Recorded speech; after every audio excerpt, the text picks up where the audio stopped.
Dans toute l'histoire de l'humanité, les gens se disent en général qu'une sorte de royaume spirituel coexiste avec le monde que nous connaissons. Tout à fait. Et c'est pareil pour les auteurs bibliques. Oui, pour eux, le royaume spirituel est un genre de royaume différent du nôtre. Et pour souligner cette différence, la Bible désigne l'espace de Dieu par le ciel ou les cieux. Parce que le ciel est vraiment différent de la terre. Il est au-delà, et il y a là-haut des corps étincelants qui sont en mouvement. Je les vois comme des boules d'énergie en feu. Mais quand les auteurs bibliques levaient les yeux, les étoiles reflétaient la réalité de l'existence des êtres spirituels.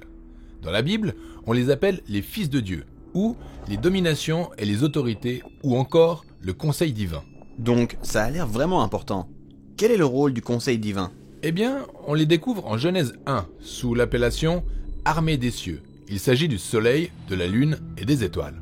On les qualifie également de signes, ce qui implique que leur pouvoir et leur caractère impressionnant reflètent le pouvoir et le caractère impressionnant de Dieu. Oui, donc dans Genèse 1, Dieu les établit pour réguler le jour et la nuit. Oui, puis plus tard, dans la Bible, on nous dit qu'il célébrait le pouvoir et la créativité de Dieu lorsqu'il créa le monde. Comme le moment où on applaudit lors d'un match. Oui, en effet. Il y a aussi des histoires dans la Bible où Dieu invite le conseil divin à participer à une prise de décision. Comme quand ils aident à décider du moyen de faire tomber Akab, le roi israélite corrompu. Et dans le livre de Job, où ils discutent de la politique de Dieu consistant à récompenser les personnes qui font le bien. Ils sont en fait une sorte d'état-major divin. Mais pourquoi Dieu a-t-il besoin d'une équipe ? S'il est assez puissant pour créer l'univers entier, il pourrait tout aussi bien le diriger seul. Eh bien, il n'en a pas besoin. Mais apparemment, le Dieu de la Bible veut partager son autorité avec d'autres. Ah, c'est vrai. Dieu partage son règne avec ses partenaires humains sur la terre. De même, une histoire montre qu'il partage parallèlement son autorité avec des partenaires spirituels. En effet. En tout cas, jusqu'à ce que tout s'effondre dans une double rébellion.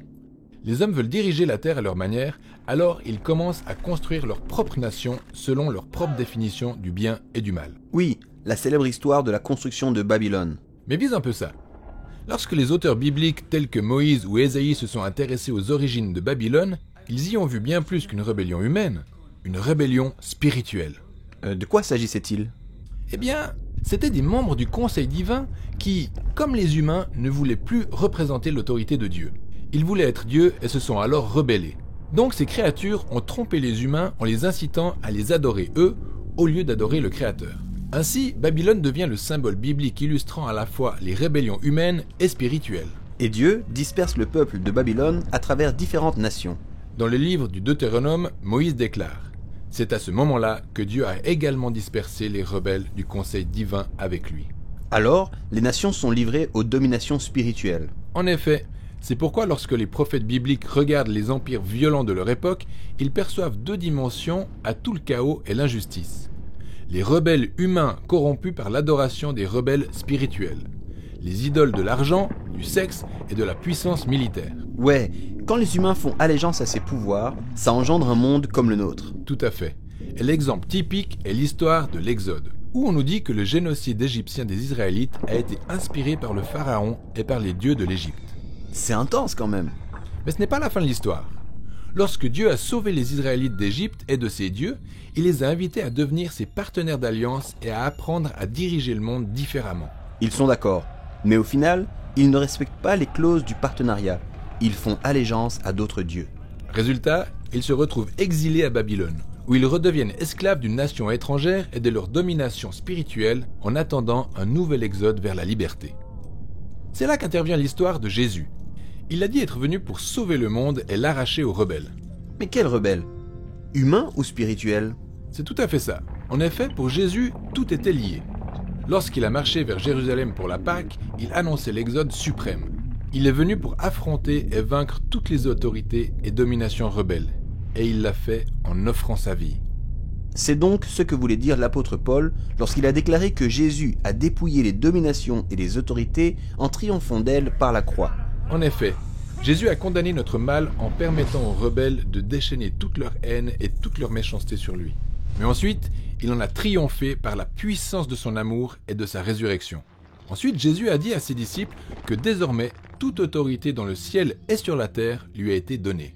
Oui, le partenaire idéal, à la fois humain et divin. C'est vraiment une bonne nouvelle.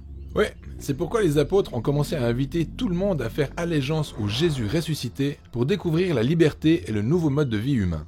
Bien que Jésus ait remporté une victoire décisive sur les puissances rebelles, il ne les a pas détruites. Elles rôdent toujours autour de nous pour créer des problèmes. Oui, et en fait, ce sont elles le problème.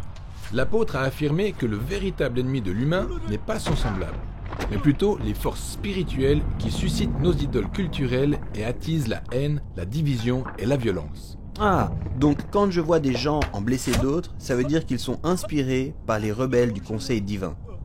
Comment combattre ce genre d'ennemis ? Eh bien, l'apôtre Paul nous recommande de résister en revêtant pour armure les traits de caractère de Jésus tels que la fidélité, la justice et la paix. Il dit que notre seule arme est la parole de Dieu. C'est en ça que se résume l'histoire biblique, la bonne nouvelle selon laquelle Jésus a vaincu tous les rebelles par la divine puissance de sa vie et de son amour.